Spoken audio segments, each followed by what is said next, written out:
Hello friends, welcome back to my channel. നമുക്ക് chicken വെച്ചിട്ട് recipe ചെയ്യാം കേട്ടോ. അപ്പോൾ ഇതാ ആ ചിക്കനിൽ വറ്റൽമുളകും ചെറിയ ഉള്ളിയും ഇഞ്ചി വെളുത്തുള്ളി ഒക്കെ ഉണ്ടാ. അപ്പോൾ അതെല്ലാം ക്ലീൻ ആക്കിയിട്ട്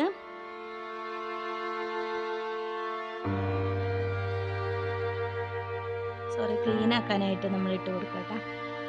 ഇപ്പോൾ ഇതാ എല്ലാം ക്ലീൻ ആക്കി വെച്ചിട്ടുണ്ട്. ചിക്കനും അതുപോലെ തന്നെ നന്നായിട്ട് കഴുകി വൃത്തിയാക്കിയിട്ടുണ്ട് കേട്ടോ. ഇതിൽ നമ്മൾ ഇഞ്ചി വെളുത്തുള്ളിയൊന്നും പേസ്റ്റ് ആക്കേണ്ട ആവശ്യമില്ല കേട്ടോ. നമ്മൾ ചതച്ചെടുത്താൽ മതി കേട്ടോ.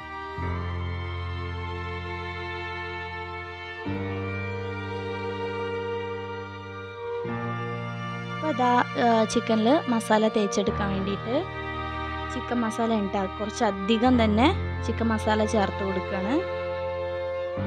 മുളക് പൊടി അങ്ങനെ ചേർക്കില്ല കേട്ടോ. കാരണം എരിവിന് നമ്മൾ വറ്റൽമുളകും ചിക്കൻ മസാലയും മാത്രമേ ഉള്ളൂ കേട്ടോ. വളരെ കുറച്ച് വേണമെങ്കിൽ നമുക്ക് മുളക് പൊടി ചേർത്ത് കൊടുക്കാം.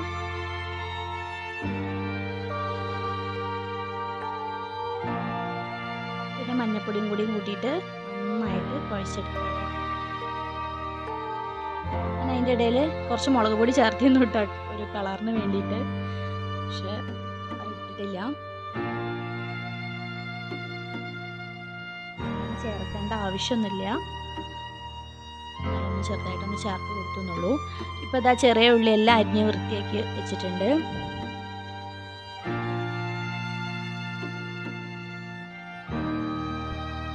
ഇതാ ഇഞ്ചി വെളുത്തുള്ളി എല്ലാം ചതച്ചതും പിന്നെ ഇതിലേക്ക് ചേർക്കുന്നത് കൊപ്രയാണ് കേട്ടോ. അപ്പോൾ കൊപ്രയും കട്ടാക്കി വെച്ചിട്ടുണ്ട് കേട്ടോ.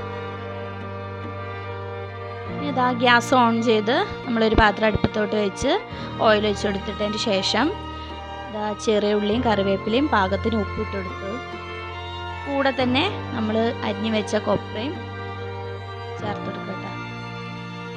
വറ്റൽമുളകും കൂടി ചേർത്ത് കൊടുക്കുന്നുണ്ട്. ഒന്ന് വഴറ്റിയതിന് ശേഷം ഇഞ്ചി വെളുത്തുള്ളിയും കൂടി ചേർത്ത് കൊടുത്തിട്ടുണ്ട് കേട്ടോ. ഇഞ്ചി വെളുത്തുള്ളിയും കൂടി ചേർത്ത് കൊടുത്ത് അടിപൊളി സ്മെല്ലാട്ടാ. ഇനി ഇതാ ചിക്കനും കൂടി നമ്മൾ മസാല വെച്ച ചിക്കനും കൂടി നമ്മൾ ഇതിലോട്ട് ഇട്ട് കൊടുത്തിട്ട് നന്നായിട്ട് മിക്സ് ചെയ്തെടുക്കുക കേട്ടോ.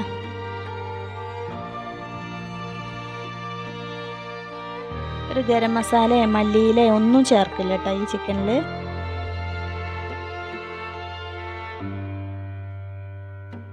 ഇതാ നന്നായിട്ട് വെന്തിട്ടുണ്ട് ചിക്കനെല്ലാം. അടുപ്പ് തുറന്ന് ഇളക്കുമ്പോൾ അടിപൊളി സ്മെല്ലാട്ടാ. സൂപ്പർ ടേസ്റ്റാണ്. എല്ലാവരും തീർച്ചയായിട്ടും ഈ റെസിപ്പി ഒന്ന് ട്രൈ ചെയ്യണം. അധികം ചേരുവകളൊന്നും കൂടുതലില്ലല്ലോ. അപ്പോൾ അടിപൊളി ടേസ്റ്റായിട്ട് നമ്മളിതാ റെഡിയാക്കി എടുത്തിട്ടുണ്ട്. ഇതാ ചോറ് കഴിക്കാനായിട്ട് പോവാട്ടാ. പടവലങ്ങയും പരിപ്പും തക്കാളിയും കൂടി തേങ്ങ അരച്ച കറിയാട്ടാ. അപ്പോൾ അത്രേ ഉള്ളൂ. Thanks for watching.